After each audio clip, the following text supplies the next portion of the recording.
Hello everyone, मैं हूं आपका दोस्त Sachin Sharma. All exam place पर आप सभी दोस्तों का बहुत स्वागत करता हूं और आशा करता हूं कि आप सभी पहले की तरह बहुत बढ़िया होंगे। दोस्तों, आज हम बात करेंगे उस घोटाले की जिसने देश की अर्थव्यवस्था को हिलाकर रख दिया था।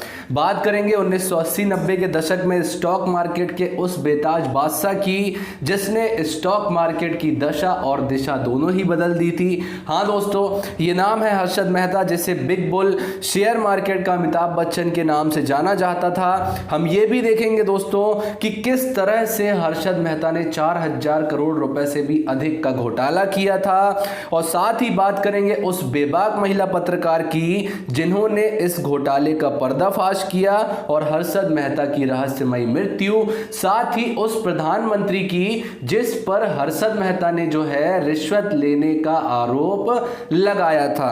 तो दोस्तों, बहुत ही इंटरेस्टिंग होने वाली है हमारी आज की ये वीडियो को अंत तक जरूर देखें। इस स्कैम पर दोस्तों कई मूवीज बन गई हैं। रिसेंट में एक वेब सीरीज जो है ये आई हुई है हर्षद मेहता स्कैम पर, स्कैम 1992 नाम से।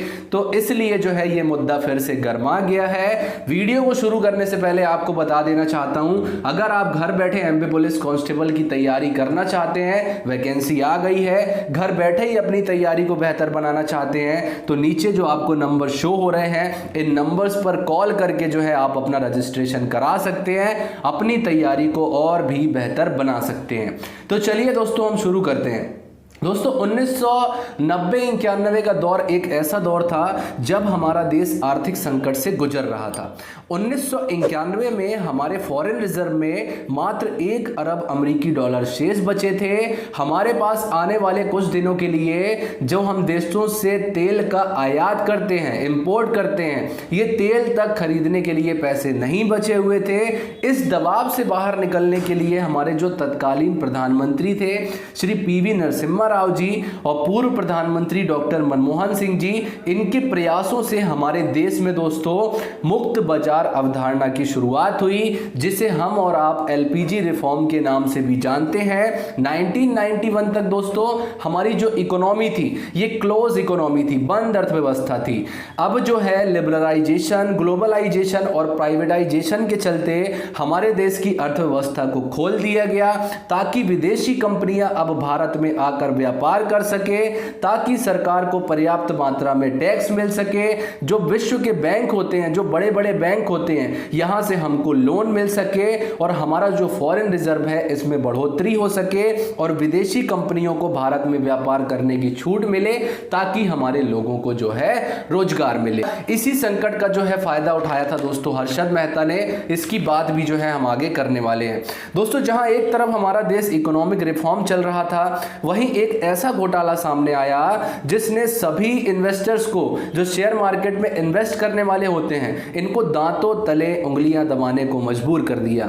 यह घोटाला किया था दोस्तों हर्षद मेहता ने। हर्षद मेहता के प्रारंभिक जीवन की बात करें दोस्तों, तो इसका जन्म हुआ था 1954 में एक गुजराती परिवार में। हर्षद मेहता का ज्यादातर समय दोस्तों छत्तीसगढ़ के रायपुर में गुजरा था। रायपुर से पढ़ाई करने के बाद हर्षद मेहता मुंबई आया और लाजपत राय कॉलेज से जो है इसने बीकॉम की पढ़ाई की थी।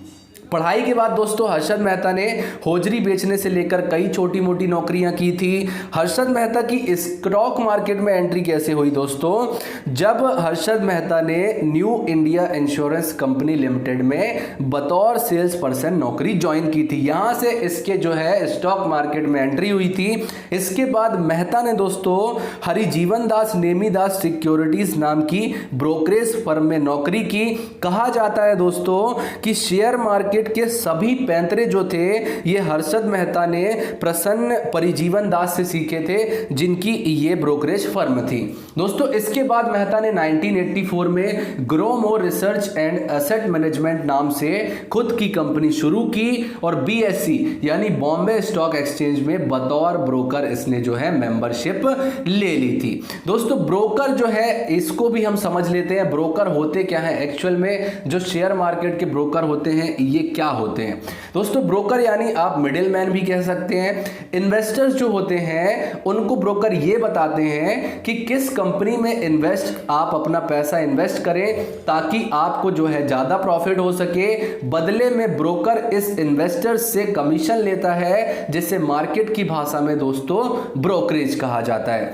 ब्रोकर एक लीगल टर्म है दोस्तों। स्टॉक मार्केट में कोई भी व्यक्ति जो अपना पैसा लगाना चाहता है, बिना ब्रोकर के पैसा लगाना लगभग असंभव होता है, क्योंकि कौन सी कंपनी अपना शेयर बेचना चाहती है, कौन सी कंपनी जो है इस कंपनी का शेयर खरीदना चाहती है, या कौन सा इन्वेस्टर अपने शेयर बेचने चाहता है, या कौन सा इन्वेस्टर अपना शेयर जो है वो खरीदना चाहता है, ये सारी बातें जो होती हैं दोस्तों ये ब्रोकर को ही पता होती है। ब्रोकर जो होता है वही मिडिलमैन का काम करता है और वही जो है इनको गाइड करता है। ठीक है, तो आप ये कह सकते हैं कि जो ब्रोकर होता है ये इन सब के बीच की कड़ी होता है। चलिए अब आप ब्रोकर का मतलब तो समझ ही गए होंगे। अब हम बात करेंगे कि आखिर हर्षद मेहता ने ऐसा क्या किया कि हर्षद मेहता जिस भी चीज को छूता था वो सोना बन जाती थी, और आखिर क्यों हर्षद मेहता को स्टॉक मार्केट का बिग बुल और अमिताभ बच्चन कहा जाने लगा। दोस्तों 80-90 के दशक में हमारे बैंकिंग सिस्टम में कई कमियां थी। आधुनिकीकरण मतलब कि जो मॉडर्न जमाना है इसकी शुरुआत जो है ये बस हुई थी हमारे देश में। ऐसे में हर्षद मेहता जैसे कई व्यक्तियों ने इस कमियों का फायदा उठाया और घोटालों को अंजाम दिया। इस दौर में दोस्तों ऑनलाइन काम नहीं हुआ करता था, इतना ज़्यादा कंप्यूटराइजेशन नहीं हुआ था, जिसकी वजह से सारे काम जो है ये कागजी तौर पर किए जाते थे और ऑनलाइन किसी भी प्रकार से अभी काम नहीं होता था। 90 का दशक आते आते दोस्तों हर्षद मेहता जो था ये जो बड़े बड़े इन्वेस्टर्स होते हैं इनकी पसंद बन चुका था, बल्कि अब हर्षद मेहता बैंकों के लिए भी ब्रोकरी का कार्य करने लगा था। अभी तक हर्षद मेहता क्या करता था, अभी तक किसी कंपनी के लिए ब्रोकरी का कार्य करता था या फिर किसी इन्वेस्टर्स के लिए करता था, लेकिन अब जो है वो इतना ज्यादा प्रसिद्ध हो चुका था कि वो बैंकों के लिए भी ब्रोकरी का कार्य करने लगा था। जिस तरह से शेयर मार्केट में पैसा लगाने के लिए दोस्तों बिचौलियों यानी मिडिलमैन की जरूरत होती है यानी ब्रोकर्स की जरूरत होती है, उसी तरह बैंकों को भी उधार लेने के लिए और किसी बैंक को उधार देने के लिए ब्रोकर्स की जरूरत होती है। हर्षद मेहता दोस्तों इन्हीं में से एक व्यक्ति था।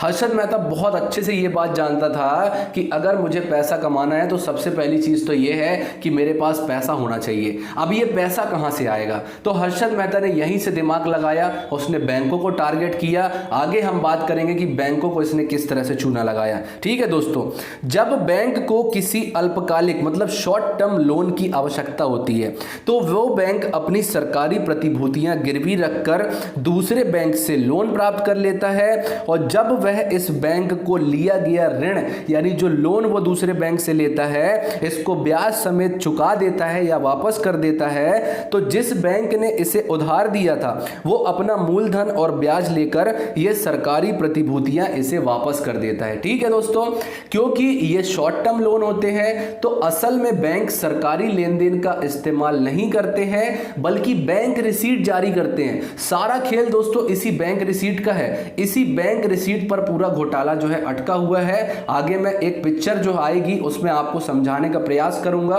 कि कैसे जो है हर्षद मेहता ने घोटाला किया था। तो ये जो बैंक रिसीट जारी करते हैं इसमें होता यह है कि जिस बैंक को कैश की जरूरत होती है वो बैंक रिसीट जारी किया करता है और इसी बैंक रिसीट से दूसरा बैंक जो है इन्हें लोन प्रोवाइड करता है। ठीक है, एक उदाहरण से हम इसे समझते हैं दोस्तों, सारी बातें आपको क्लियर हो जाएंगी। स्क्रीन पर दोस्तों आपको एक इमेज दिख रही होगी। इस इमेज में दोस्तों आप देखिए एक है बैंक ए और एक है बैंक बी। ठीक है, इन दोनों के बीच में बिचौली का काम कौन कर रहा है, ब्रोकर का काम कौन कर रहा है, वो कर रहा है हर्षद मेहता। ठीक है, अब मान लीजिए बैंक बी जो है, बैंक बी को 1 करोड़ रुपए की आवश्यकता है। ठीक है, बैंक बी को 1 करोड़ रुपए का लोन चाहिए तो उसने ब्रोकर से मतलब हर्षद मेहता से संपर्क किया। हर्षद मेहता ने क्या किया, बैंक ए को क्या बोला कि भाई ए बैंक बी को लोन चाहिए है, तो बैंक ए ने बोला कि भाई बैंक रिसीट लेके आओ, बैंक रिसीट लेके आओ। तो हर्षद मेहता जो है वो बैंक रिसीट लेकर के आया, बदले में बैंक ए ने 1 करोड़ रुपए हर्षद मेहता को दिए। हर्षद मेहता ने इस 1 करोड़ रुपए को स्टॉक मार्केट में लगाया, क्योंकि इस टाइम स्टॉक मार्केट जो था ये सीधा ऊपर ही ऊपर चल रहा था, ये नीचे नीचे नहीं आ रहा था दोस्तों, ठीक है। इसने उसको स्टॉक मार्केट में लगाया, 1 करोड़ से इसने 1.5 करोड़ बना लिए, मतलब 50 लाख अपने पास, फॉर एग्जाम्पल के तौर पे बता रहा हूं, मतलब 50 लाख का इसने प्रॉफिट कमाया और वो 1 करोड़ रुपए इसने क्या कर दिया, बैंक बी को दे दिया, ठीक है। और बैंक रिसीट ये हो गई। अब जो है दोस्तों, जो बैंक बी होता है ये अपनी सिक्योरिटी बेचने वाला बैंक होता है, और बैंक ए जो होता है ये सिक्योरिटी खरीदने वाला बैंक होता है। मतलब जो सरकारी प्रतिभूतियां होती है उसे बेचता कौन है, जिसको लोन चाहिए है, बी को लोन चाहिए, तो बी ने अपनी सरकारी प्रतिभूतियां किसके पास रख दी, बैंक ए के पास में रख दी, ठीक है। बैंक ए ने जो है इसकी सरकारी प्रतिभूतियां लेकर, क्योंकि सरकारी प्रतिभूतियां नहीं होती थी, बैंक रिसीट से चलता था, तो बैंक रिसीट लेकर के जो है उसने लोन प्रोवाइड कर दिया। हर्षद मेहता ने उसको स्टॉक मार्केट में लगाया, पैसा बनाया, इसके बाद में उस बैंक को पैसे दे दिए। अब इसके बाद क्या होगा, बैंक बी जो है जब बैंक ए को लोन वापस देगा तो बैंक ए क्या करेगा, बैंक ए जो है इसकी सरकारी प्रतिभूतियां इसको वापस कर देगा और अपना ब्याज समेत जो लोन दिया था वो राशि पालेगा। ये सब हो रहा था अभी तक लीगली, ये लीगल टर्म है, ठीक है। हर्षद मेहता ने क्या किया दोस्तों कि ये जो बैंक बी है इस टाइप के बहुत सारे बैंकों के साथ में साठगांठ की, इनके साथ में जो है इनको भी कुछ पैसे दिए और फेक बैंक रिसीट जारी करने लगा। क्या करने लगा, फेक बैंक रिसीट जारी करने लगा। फेक बैंक रिसीट से इसने एसबीआई जैसे और भी बहुत सारे बैंक थे जिनको फेक रिसीट दिखा दिखाकर इसने लोन लिया, सारा पैसा इसने स्टॉक मार्केट में लगा दिया। स्टॉक मार्केट में लगाने के बाद में उसने उसमें प्रॉफिट कमाया, और ये जो बैंक थे इन बैंक्स को भी जो है दोस्तों ये पैसा क्या किया करता था, दिया करता था।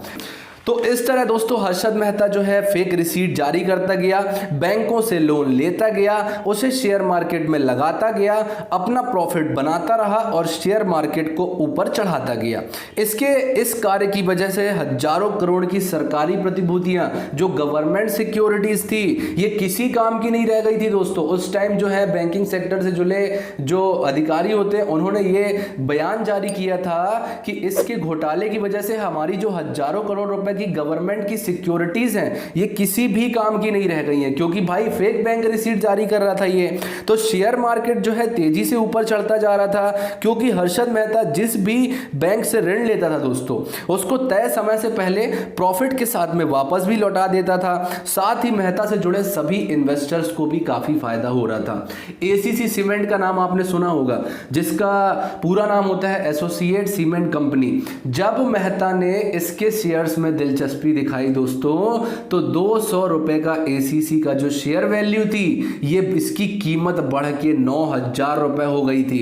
इसीलिए कहा जाता है भैया कि हर्षद मेहता जो है ये जिस भी पत्थर पर हाथ रखता था उसको पारस बना देता था। कैसे बना देता था, फेक बैंक रिसीट जारी करके बना देता था, ठीक है। अब हर्षद मेहता तरक्की की बुलंदियों पर इतनी तेजी से चढ़ रहा था दोस्तों कि 90 के दशक में हर अखबार में हर्षद मेहता छाया हुआ था, हर मैगजीन पर इसकी तस्वीरें छापा करती थी। बड़े बड़े लोग हर्षद मेहता से मिलने के लिए तरसते थे, लेकिन गैर कानूनी ढंग से कमाए गए धन का पर्दाफाश तो होना ही था दोस्तों। टाइम्स ऑफ इंडिया की पत्रकार सुचेता दलाल ने हर्षद मेहता का राज पूरी दुनिया के सामने उजागर किया। हर्षद मेहता बैंकों से 15 दिन के लिए शॉर्ट टर्म लोन लिया करता था, लेकिन मजे की बात यह है दोस्तों यहां पर कि 15 दिन के लिए कोई भी बैंक किसी बैंक को लोन नहीं देता है। यह बात पता चली सुचेता दलाल को और इन्होंने जो है इसकी पड़ताल शुरू कर दी। 1992 में सुचेता दलाल ने अपनी पूरी रिसर्च कंप्लीट की और इस रिपोर्ट को दुनिया के सामने उजागर किया कि आखिर किस तरह से हर्षद मेहता बैंकों को इतना बड़ा चूना लगा रहा है। दोस्तों हमारा देश इस वक्त अर्थव्यवस्था के बदलाव के दौर से गुजर रहा था। जैसा कि मैंने आपको पहले भी बताया, देश में विदेशी निवेश और प्राइवेटाइजेशन को बढ़ावा मिल रहा था। जब तक शेयर मार्केट ऊपर चढ़ता रहा हर्षद मेहता भी ऊपर चढ़ते रहे, लेकिन जैसे ही शेयर मार्केट नीचे आया हर्षद मेहता का भी डाउनफॉल शुरू हो गया। सीबीआई ने हर्षद मेहता के साथ साथ इसके दोनों भाइयों अश्विन और सुधीर को भी गिरफ्तार कर लिया। 72 आपराधिक मामलों और 600 से ज्यादा दीवानी मामले जो हैं ये हर्षद मेहता के ऊपर दर्ज किए गए थे। दोस्तों हमारे देश का संविधान दोस्तों देश के प्रत्येक नागरिक को कानूनी सहायता प्राप्त करने का अधिकार देता है, चाहे वह अपराध कितना भी संगीन क्यों ना हो। हर्षद मेहता ने भी अपने आप को बचाने के लिए लिए देश के सबसे प्रतिष्ठित वकील राम जेठमलानी को हायर किया दोस्तों। एक प्रेस कॉन्फ्रेंस में हर्षद मेहता ने राम जेठमलानी के माध्यम से भारत में आर्थिक सुधारों के जनक कहे जाने वाले पूर्व प्रधानमंत्री श्री पीवी नरसिम्हा राव पर यह आरोप लगाया 1993 में कि मेहता ने जो है 1 करोड़ रुपए से भरा हुआ सूटकेस जो है ये पूर्व प्रधानमंत्री नरसिम्हा राव को जो है प्रधानमंत्री आवास पर जाकर उनके पर्सनल सेक्रेटरी राम खांडेकर को दिए हैं। सूटकेस में जिस दिन वो लेकर के गया था उस दिन 67 लाख रुपए थे, बाकी की जो बची हुई राशि थी वो अगले दिन पहुंचा दी गई थी। ऐसा जो है राम जेठमलानी ने जो है प्रेस कॉन्फ्रेंस में कहा था दोस्तों। हालांकि प्रधानमंत्री पर रिश्वत का आरोप जो है दोस्तों ये साबित नहीं हो सका था। कांग्रेस ने इन आरोपों को सिरे से खारिज कर दिया था। हर्षद मेहता इन सब के बीच कई बार जेल गए और जेल से छूटते भी रहे। मेहता पर केस तो बहुत चल रहे थे, लेकिन दोषी जो है दोस्तों इनको सिर्फ एक मामले में पाया गया था। 31 दिसंबर 2001 जब देश और दुनिया नए साल का जश्न मनाने में लगे हुए थे, देर रात हर्षद मेहता की छाती में दर्द की शिकायत हुई, जिसके बाद मेहता को थाने जिला अस्पताल में भर्ती कराया गया, जहां पर हर्षद मेहता की रहस्यमयी तौर पर मृत्यु हो गई। और ऐसा भी कहा जाता है दोस्तों एक बैंक के चेयरमैन थे, जैसा कि मैंने पीछे आपको बताया है कि बैंकों के साथ में इनकी सांठगांठ थी, तो एक बैंक के चेयरमैन थे, जैसे ही घोटाला सामने आया है दोस्तों अगले दिन ही उन्होंने क्या कर ली थी, अपनी आत्महत्या कर ली थी। तो ये सारी चीजें भी हुई थी। हर्षद मेहता के घोटाले ने देश की अर्थव्यवस्था को ऐसा मोड़ दिया दोस्तों कि भारत सरकार को भी शेयर मार्केट को मॉनिटर करने के लिए एक संस्था का गठन करना पड़ा। यह संस्था कौन सी थी? यह संस्था थी सेबी। सेबी यानी security and exchange board of India, यानी भारतीय प्रतिभूति और विनिमय बोर्ड। सेबी का कार्य शेयर मार्केट में निवेशकों यानी इन्वेस्टर्स को सुरक्षा प्रदान करना है। वर्ष 1992 में सेबी का गठन किया गया था दोस्तों। सेबी जो है यह शेयर मार्केट में शेयर की खरीद बिक्री को नियंत्रित करता है। सेबी की स्थापना ही शेयर बाजार की गतिविधियों को निगरानी करने के लिए की गई थी। सेबी जो है दोस्तों निवेशकों के साथ हुई धोखाधड़ी और स्कैम को नियंत्रण स्थापित करती है। साथ ही निवेशकों की शिकायतों का समाधान करना, धोखाधड़ी करने वाली कंपनियों पर जुर्माना लगाना, साथ ही धोखाधड़ी करने वाली कंपनियों पर प्रतिबंध लगाना जैसे कार्य जो है ये सेबी को ही दे दिए गए। कालांतर में दोस्तों एक घोटाला सामने आया। ये घोटाला था केतन पारेख घोटाला। केतन पारेख ने शेयर मार्केट के गुण हर्षद मेहता से ही सीखे थे। हर्षद मेहता को जो है दोस्तों आप केतन पारेख का गुरु भी कह सकते हैं। किसी वीडियो में जो है दोस्तों हम केतन पारेख घोटाले की भी बात करेंगे। दोस्तों हर्षद मेहता घोटाले का खुलासा करने वाली टाइम्स ऑफ इंडिया की पत्रकार सुचेता दलाल को बाद में पद्मश्री पुरस्कार से सम्मानित किया गया था। सुचेता दलाल ने देबाशीष बसु के साथ मिलकर द स्कैम नाम की एक पुस्तक लिखी। इस पुस्तक पर हाल ही में एक वेब सीरीज भी रिलीज हुई है, जिसके चलते हर्षद मेहता घोटाला की किताब फिर से खुल गई है। हर्षद मेहता से जलने वालों को वो कार्य नहीं कर पाए दोस्तों जो काम सुचेता दलाल की कलम ने कर दिया था।